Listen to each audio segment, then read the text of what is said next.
প্রথমেই আমি বলতে চাই সুমনদা, কেউ বলছেন হয়রানি হয়রানি হয়রানি, আর মানুষ বলছে বাংলার নয় রানী নয় রানী নয় রানী। রানী অনেকদিন রাজত্ব করেছেন, এবার আপনি পাত্তারি করছেন। আমায় মার্জনা করবেন সুমনদা, 3 মিনিট সময়, তার মধ্যে আপনি 2 মিনিট ইন্টারফেয়ার করবেন, তাই আমি টুক করে 15টা ইম্পর্টেন্ট পয়েন্ট বাংলার মানুষকে মনে করা। লক্ষ্য কি, কবিতা লেখা আমি বন্ধ করেছি, কারণ কবিতায় সবাই অস্বীকার করতে চান, আমি তো স্বীকার করতে চাই। তাই খুব স্পষ্টভাবে আজকে বলতে চাই, কবিতা লিখেই বিপদ ঘটিয়েছেন, কারণ আমি কবিতা, উনি কবে থেকে কবি হচ্ছেন হয়তো কোনোদিন নিরলস সাহিত্য চর্চার জন্য পুরস্কার পেতে পারেন, তাই তার জন্য আগাম শুভেচ্ছা রইল। আমি আমার বিষয় বলি, বা কবিতাই হয়তো আগামী দিনে উনি প্রফেসর হিসেবে বাঁচবেন। আমি বিষয় চলে আসি। সুমনদা, আজকের যে ফলাফল কোর্টে বেরিয়েছে, সেটার আগে আমি 4-5টা পয়েন্ট আপনাকে দ্রুততার সাথে মনে করাবো। প্রথম, আপনি মনে করুন শুরু হয়েছিল হুমকি দিয়ে 21শে জুলাইয়ের মঞ্চ, আমি একটা নামও কাটতে দেবো না বলেছিলেন রাজ্যের মুখ্যমন্ত্রী। তারপর চলে আসবো যে তাণ্ডব, বিডিও অফিস ভাঙচুর, ফারাক্কা, বাদুরিয়া, বাসন্তী, চাকুলিয়া, একের পর এক জায়গায় ঝামেলা, এমএলএ গ্রেপ্তার, এমএলএ এখনো পর্যন্ত গ্রেপ্তার হননি, এমএলএ গিয়ে বিডিও অফিস ভাঙচুর করে দিলেন।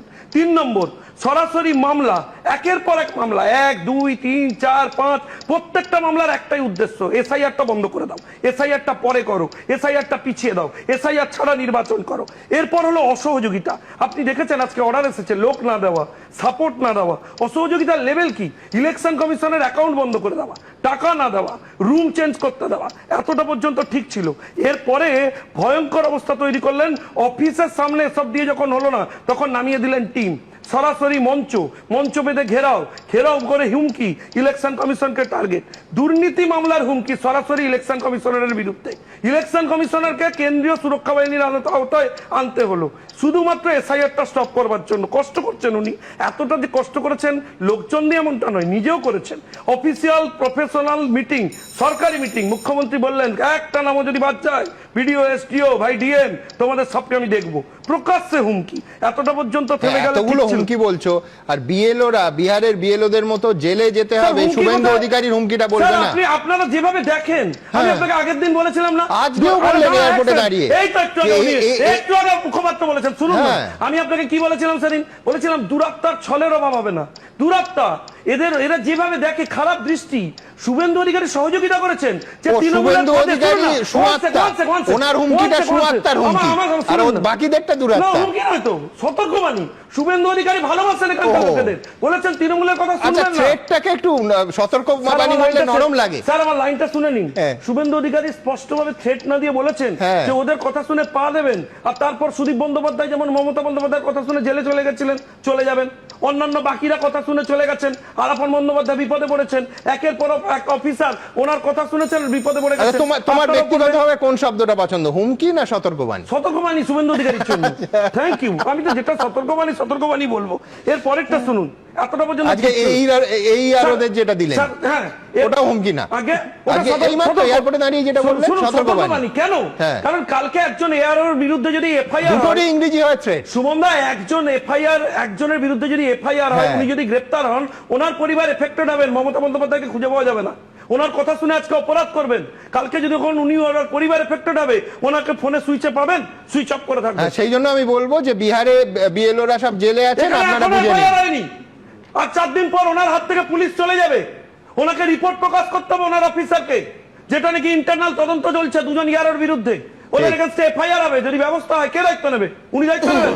স্যার শুনুন না, আচ্ছা তোমার কথাটা কি বলবো, সতর্কবাণী না হুমকি? স্যার অনেকটা সময় নিয়ে আমি যেটা বললে আগে, আমি বলছি এই এখন যেটা বললে এটাকে কি বলবো, হুমকি না সতর্কবাণী? আমি করজোড়ে অনুরোধ করব যে তৃণমূলের কথা শুনে এমন কোন পদক্ষেপ নেবেন না যেটা আইন বিরুদ্ধ, যার জন্য ভবিষ্যতে আপনাকে, আপনার পরিবারকে এফেক্টেড হতে হয়। তৃণমূল ভোট নিয়ে চলে যাবে, আপনি বিপদে পড়ে যাবেন। আইনের বাইরে কেন যাবেন? বিএলআররা যাচ্ছেন না বলে তো ওনারা আরো চাপ বেড়ে গেছে, ব্লাড প্রেসার। শুনুন না, এখানেই শেষ নয়, শুনুন না, অনেকটা সময় খেয়েছেন। এরপর শুনুন কি হলো। এরপর জেনারেল সেক্রেটারি নিজে নেমে পড়লেন, তিনি সরাসরি বললেন গাছে বেঁধে রাখুন, এতটা পর্যন্ত হলে ঠিক ছিল। এরপর তিনি চলে গেলেন সোজা ডেপুটেশন দিতে, সেখানেও অ্যাপ্রোচ ছিল হুমকি চুমকি দিয়ে যাতে এসআইআরটা থামানো যায়। পরে ফিরে এসে বুঝলেন যে ওই চাল গলবে না, তখন সরাসরি নামালেন নেত্রীকে। নেত্রী যাবেন বলে ঘোষণা করে হুমকি দিলেন, তাতেও কাজ হলো না। এবার নেত্রী নিজে দল বল 15-16 নিয়ে ওখানে চলে গেলেন যাতে কোনো রকম থামানো যায়, তাতেও হলো না। অবশেষে লেটেস্ট নাটক, নিজে গেলেন, সরাসরি যদি কোর্টে অ্যাপিয়ার করে ব্যাপারটার কিছু পরিবর্তন করা যায়, এসআইআরটা থামানো যায়, সেটাও থামানো গেল না সুমনদা। তাই আমি সরাসরি অভিযোগ করছি যে আজকে দ্বিতীয় দিন কিন্তু মাননীয় তথাকথিত উকিলবাবু, অ্যাকচুয়াল উকিলবাবু কিনা আমার ঘোরতর সন্দেহ আছে, উনি কিন্তু আজকে আর অ্যাপিয়ার করেননি। কারণ আগের দিনই বুঝেছেন যে আজকে চাপ হতে পারে। আগের দিন যা করে এসছেন সেই চাপের নমুনা হিসেবে আজকে আদালত স্পষ্টভাবে সূত্রটা স্পষ্ট করে দিয়েছে। কি সূত্র?